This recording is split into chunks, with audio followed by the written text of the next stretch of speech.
ये 3 प्रकार की सेवा होती है। तनुजा, वित्तजा और मानसी। इसी को कहते हैं तन मन धन। तनुजा माने शरीर संबंधी, वित्तजा माने धन संबंधी, और मानसी मन से चिंतन करना गुरु का, भगवान का। तो ये 3 सेवा होती है। तो तत्सिद्ध्यै तनु वित्तजा। मानसी सबसे बड़ी है, मन से चिंतन करना। लेकिन उसकी सिद्धि के लिए जो हमारा मिथ्या अहंकार आदि है, या ममता है पैसे में और मिथ्या अहंकार है शरीर में, इन दोनों चीजों को मिटाने के लिए तत्सिद्ध्यै मानसी सेवा, मानसी उपासना की सिद्धि के लिए तनुजा और वित्तजा यानी तन और धन से सेवा करनी होती है। जहां अधिक आसक्ति हो, या चाति प्रियमात्मना तत्तन निवेदयेन मह्यम। वेद व्यास कहते हैं कि जिसमें तुम्हारी आसक्ति अधिक हो उसी का समर्पण करो। जैसे हमारे देश में ऐसा नाटक होता है आजकल, बहुत से बाबा ऐसे हैं कि वो कहते हैं कि एक चीज छोड़ो, हमारे पास आए हो, एक चीज छोड़ दो, कोई खाने की पीने की कोई चीज। तो वो छोड़ने वाला सोचता है कि जो चीज हमको पसंद न हो वही छोड़ दें। जैसे बैगन नहीं पसंद है किसी को तो उसने अब बाकायदा रजिस्टर रखे हैं वो बाबा लोग, उसमें लिखवाते हैं, तो उसने लिख दिया बैगन। तो ये तो कोई छोड़ना नहीं हुआ। जिसमें तुम्हारा अटैचमेंट है उसको छोड़ो उसका समर्पण करो। तो संपूर्ण विश्व का सबसे बड़ा अधिक अटैचमेंट धन में है, पैसे में है। क्योंकि जितनी भी चीजें और हैं वो सब पैसे से आती हैं, इसलिए पैसे में आसक्ति सबसे अधिक होती है लोगों की। इसलिए उस आसक्ति को हटा करके परमार्थ बनाने के लिए मैं कुछ शर्त लगा देता हूं कि तुम लोग ऐसे मक्कार हो, सेवा तो करोगे नहीं अपने आप तो कुछ शर्त लगा दो तो इस बहाने सेवा हो जाएगी, तुम्हारी बात बन जाएगी। अधिकम जो विमन्ये तो सस्तेनो दंडमर्रति। जितने से तुम्हारा शरीर का व्यवहार चल जाए, खाना पीना कपड़ा, वो भी लिमिट में। ये जरूरी नहीं है कि हम 1000 का पैंट बनवा के पहने। हमारा काम चल जाता है 500 में, तो काहे के लिए 1000 रुपया खर्च कराना आवश्यक? क्या दे देंगे दुनिया वाले देख के हमको? कोई डिग्री दे देंगे और बुराई करेंगे, अगर लास्ट टाइम क्या बढ़िया पैंट पहने और चलेंगे भूलेंगे तो जितने में काम चल जाए शरीर का, बस उतने का हकदार है करोड़पति अरबपति सब। और अगर कहता है नहीं जी ये तो मेरा सब है, मैं चाहे जो कुछ करूं, तो कर लो 4 दिन, उसके बाद मरोगे तो इनकम टैक्स वाले जैसे जुर्माना करते हैं ऐसे दंड मिलेगा तुमको। सामान जब्त, दंड अलग। अरे मरने पर सामान जब्त हो ही जाएगा, तुम तो जाओगे शरीर छोड़ के परास्मृता। मानसी सेवा सर्वश्रेष्ठ, क्योंकि किसी का शरीर सेवा लायक नहीं है, नहीं सेवा कर सकता, या बहुत दूर है, तो अब वो कैसे सेवा करे गुरु की? हमेशा साथ नहीं रह सकता। तो इसलिए, और वित्त धन जो है वो सबके पास है ही नहीं। है तो मतलब ज्यादा नहीं सबके पास। किसी को 1000 रुपया देने में मुश्किल पड़ती है और कोई 1 लाख दे सकता है। तो अलग अलग क्लास है ना, उसी के हिसाब से दान होता है। तो इसलिए मेन तो है मानसी सबके लिए कंपलसरी। अब जो शरीर से कर सकता हो जहां तक वो करे, धन से जहां तक कर सकता हो करे, उसमें शर्त नहीं है कि इतना करना हो। लेकिन गुरु शर्त लगा देता है इसलिए कि अभी तुम्हारी आसक्ति अधिक है। जैसे छोटे बच्चे को माँ बाप उसका सिर पकड़ के और पैर पर डालते हैं, प्रणाम करो, तो बेचारा कहता है क्यों कर रहे हैं ऐसा हमारे सिर को पकड़ करके मंदिर में या किसी गुरु जी के चरणों में। लेकिन जब बड़ा होता है तब समझता है अरे ये मतलब था इसका।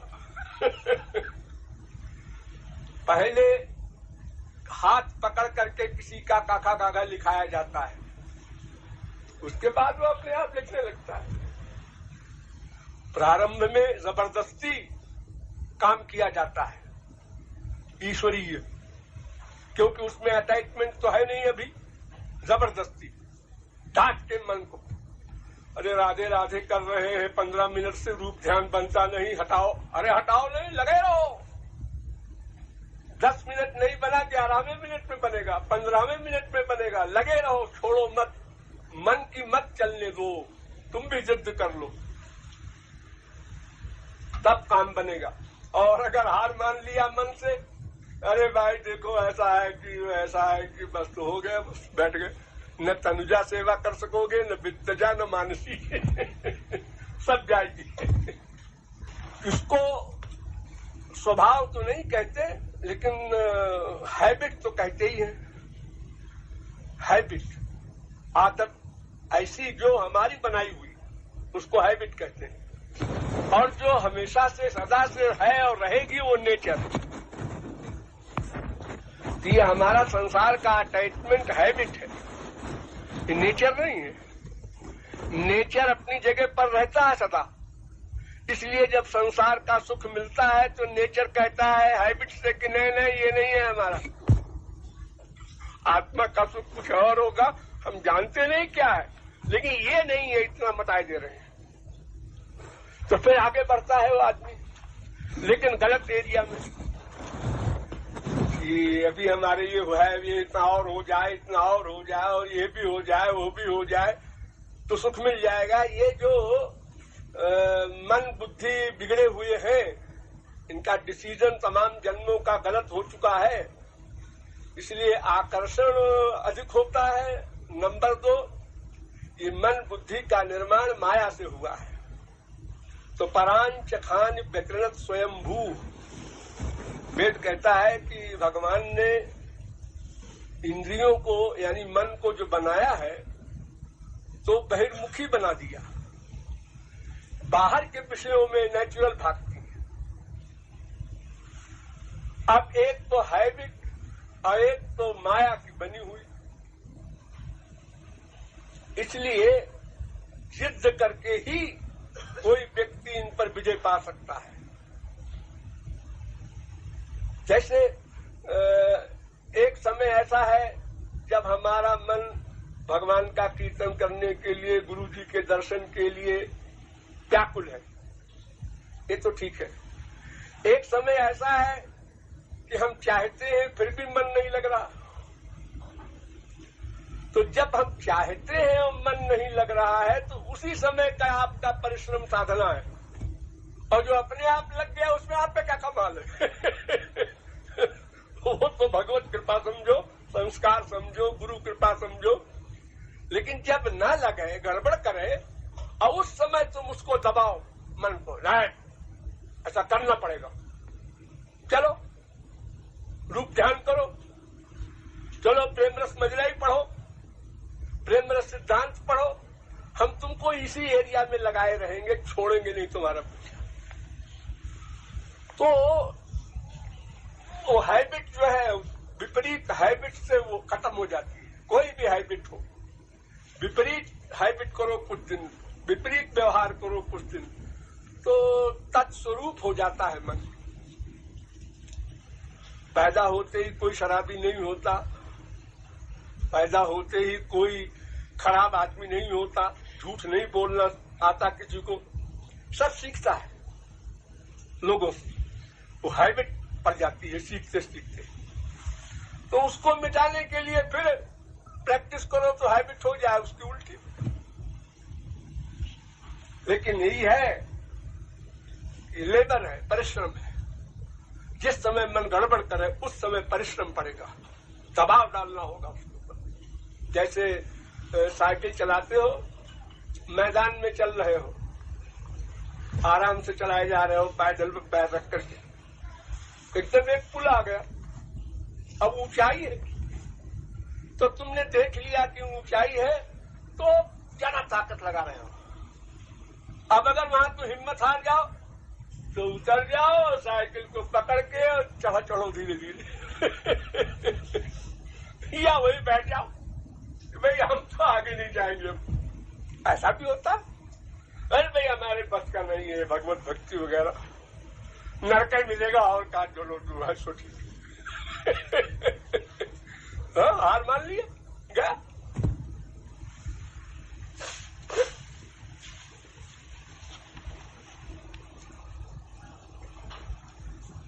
कोई भी काम, यहाँ तक कि करवट लेना भी सीखा है आप लोगों ने बड़ी मेहनत करके, बड़ी प्रैक्टिस की है, तब करवट लेना सीखा है। फिर बैठना सीखने में बड़ा परिश्रम पड़ा है। फिर खड़ा होना जब आपने सीखा है, चलना, तब तो हजारों बार आप गिरे, चोट लगी है, रोए, लेकिन हिम्मत नहीं आ रही, तो चलने लगे। जब अबोध अवस्था में आपने इतना सब कर लिया तो अब तो आप समझते हैं कि भाई चलना जरूरी है, बिना ईश्वर प्राप्ति के काम चलेगा नहीं। 84 लाख में ऐसे घूमते रहेंगे अनंत काल तक, क्या होगा भविष्य। तो इसलिए परिश्रम से डरना नहीं चाहिए। संसार की कोई भी चीज ऐसी नहीं है जिसमें परिश्रम न हो। दुख से सुख मिलता है, सुख से दुख मिलता है, ये फिलॉसफी है। पहले दुख साधना, फिर सुख, और पहले सुख संसार का सुख लेना, बाद में दुख। आप तुमको जो पसंद हो फ्यूचर, उसी के अनुसार चलो। ये 12 साल तक 14 साल तक बच्चे स्कूल में पढ़ते हैं, किताबों के कीड़े बने रहते हैं, माँ बाप सबका मोह छोड़ करके। क्यों? फ्यूचर सोच करके, अरे भाई एमए हो जाएंगे तो फिर नौकरी मिल जाएगी, तो भविष्य को सोच करके मनुष्य संसार में परिश्रम कर रहा है। एक प्राइम मिनिस्टर बन जाता है, वो जानता है प्राइम मिनिस्टर बनने में कितनी मुसीबतें आएंगी हमारे ऊपर। सही काम करेंगे तो भी लोग उंगली उठाएंगे, अखबार भी खिलाफ लिखेंगे, कहाँ विरोधी पार्टी उपद्रव करेगी, लोग मार डालेंगे, ऐसी आशंका भी आज के युग में हो गई है। लेकिन प्राइम मिनिस्टर बन जाएंगे चलो ये सब कष्ट सह लेंगे। तो साधना का मतलब है कष्ट, परिश्रम। मन लग गया किसी समय, इसमें कमाल तुम्हारा नहीं। जब ना लगता हो और लगाओ, ये तुम्हारा कमाल है, तुम्हारी मेहनत। और ये भी मत सोचो उसका अधिक लगता है हमारा कम क्यों लगता है। अरे भाई किसी के बाप ने बैंक में रुपया जमा कर रखा है 10 लाख और मर गया तो बेटे को मिल गया हो, और हमारे बाप ने 10 रुपया जमा किया था बैंक में, हमको 10 ही मिला। अब हम कमा करके आगे बढ़ावें। तो सबके प्रारब्ध, पूर्व जन्म के साधन अलग अलग है थे, उसी के अनुसार सबकी चित्त वृत्ति बनाते हैं भगवान। जिसने बहुत परिश्रम पहले किया है उसके चित्त वृत्ति उसी प्रकार की बना देते हैं कि नेचुरल भगवान में मन लग जाए, नेचुरल गुरु में श्रद्धा हो जाए। है हमारी कमाई, लेकिन दिया भगवान ने कृपा करके उसको, वरना हमारी कमाई क्या करती, हम तो जानते भी नहीं हमने पहले क्या किया है। ये भगवत कृपा है कि उन्होंने हमारे पूर्व जन्म के कर्मों को नोट किया, हिसाब रखा, फिर ऐन समय पर फल दिया। हम सोच नहीं पाते। कोई महापुरुष हमको मिला, कैसे मिला वहां गए गए हुए कुछ नहीं, सब बेवकूफी की बात। न तुम्हारी बुद्धि ढूंढ सकती है, न कहीं आना जाना, न तुम्हारा कोई कमाल। वो भीतर बैठा जो भगवान है उसने ठीक समय पर तुम्हारे मन में ऐसी प्रेरणा करके उसने कहा कि तुम जाओ वहां पर, तब तुम गए थे, अपने आप नहीं गए थे। तो कर्म फल देने वाला जो है वो सब हिसाब रखता है, वही सब काम करता है, वरना कर्म तो जड़ है, अपने आप फल कैसे बनेगा। जो कुछ हमारे पास है ये भगवान का दिया हुआ सामान है। हम शरीर भी अपना आप नहीं बना सके, माँ के पेट में, वहां से लेकर बाहर का संसार जितना हमको मिला बाप दादों से 420 से जैसे भी, ये सब भगवान का है। कॉमन सेंस से सोच ले, क्योंकि मरने के बाद शरीर भी यही छोड़ दिया जाएगा, इसका मतलब ये भगवान का है। अगर हमारा होता तो हम कुछ तो ले जाते यहां से। तो इस बात को समझ करके तो भगवान में अटैचमेंट करना है, भगवान के इस मटेरियल सामान में नहीं।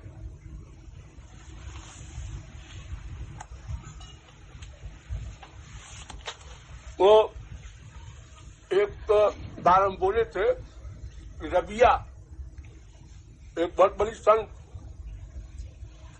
लकड़ी में आग लगा करके और चिल्लाती हुई रोड के ऊपर शहर में दौड़ी, तो उसने कहा कि काबा में आग लगा दो।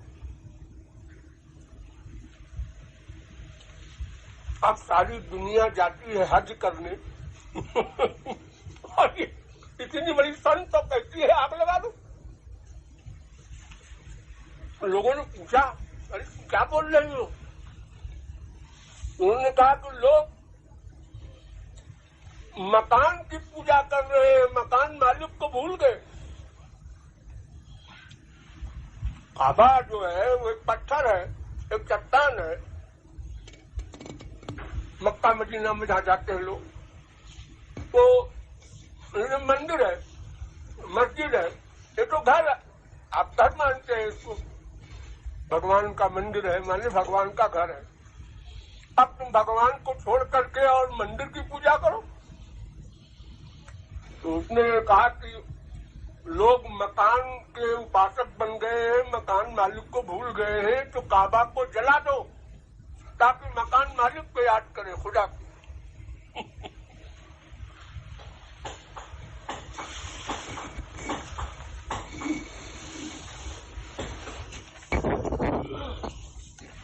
एक सिबली हुआ है संत सूफी, उसने लकड़ी के दोनों तरफ आग लगाया और वो भी इसी प्रकार चिल्लाना शुरू किया। उसने कहा कि लोग खुदा की इबादत करते हैं, भगवान की भक्ति करते हैं, लेकिन दो चीज के कारण, दो रीजन है। दोजख के डर से माने नरक के डर से, और बहिष्ठ के पाने की लालच से, स्वर्ग पाने की इच्छा से, और नरक के डर से। तो नरक और स्वर्ग में आग लगा दो तो भगवान की भक्ति निष्काम करे।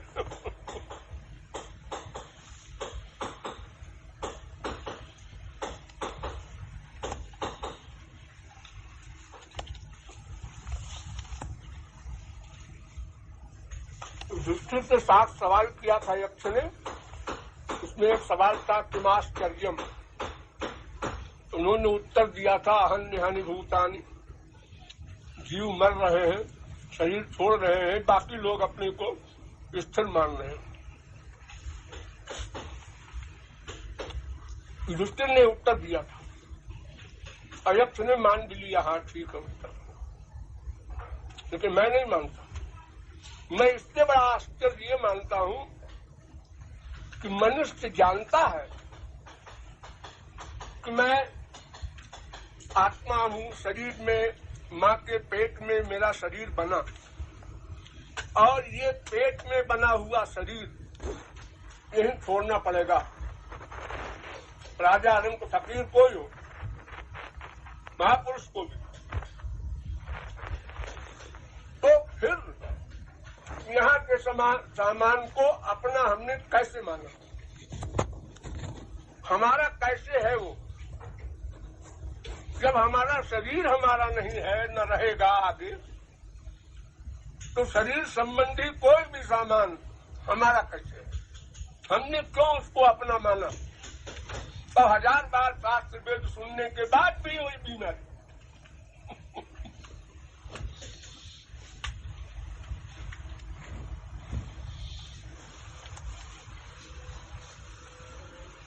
जैसे गुरु ने आज्ञा दिया तुम ये सेवा करो, अब विभोर नहीं हो गया तुरंत अगर, तो इसका मतलब तुमने नहीं समझा, अभी शरणागति भी नहीं समझा, संसार को भी नहीं समझा। अभी तुम्हारा संसार में इतना अटैचमेंट है कि गुरु की आज्ञा पर भी सोचने लगे ऐसी आज्ञा हुई है तो करना पड़ेगा ही, करना पड़ेगा ही। अरे मुझको अपना मान के, अधिकार मान के उन्होंने आज्ञा दी, जबकि ये मेरा नहीं है, मैं तो नंगा आया था और न मेरा रहेगा ये कदा भी जानता है। तो जब तक तत्व ज्ञान पक्का न हो जाए तब तक ये फीलिंग नहीं होती खुशी, एकदम खुशी।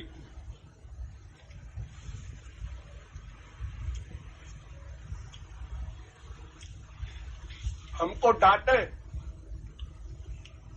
हमको दंड दें, हमारी बुराई हो, ये सब भावना पैदा होना चाहिए। जितनी ये भावनाएं पैदा होंगी समझो साधना उतनी अच्छी है तुम्हारी। और लापरवाही करोगे तो सब उल्टा होगा।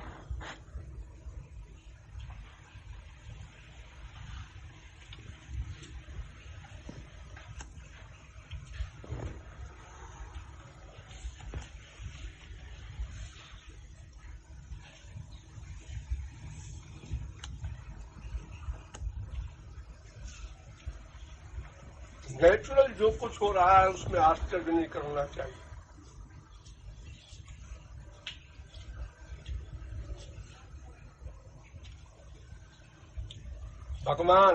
भगवान के जन्म, भगवान का विषय, इन तीनों के खिलाफ है माया का जगत।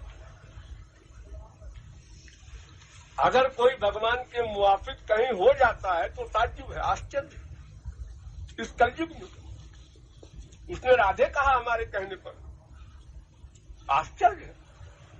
ये आश्चर्य नहीं कि उसने गाली दिया श्री कृष्ण को तो स्वाभाविक है। वो क्या करे बेचारा, न कश्चिन ना पराध्यति है। तो जब माया के अंदर में है तो क्या करेगा बेचारा वो।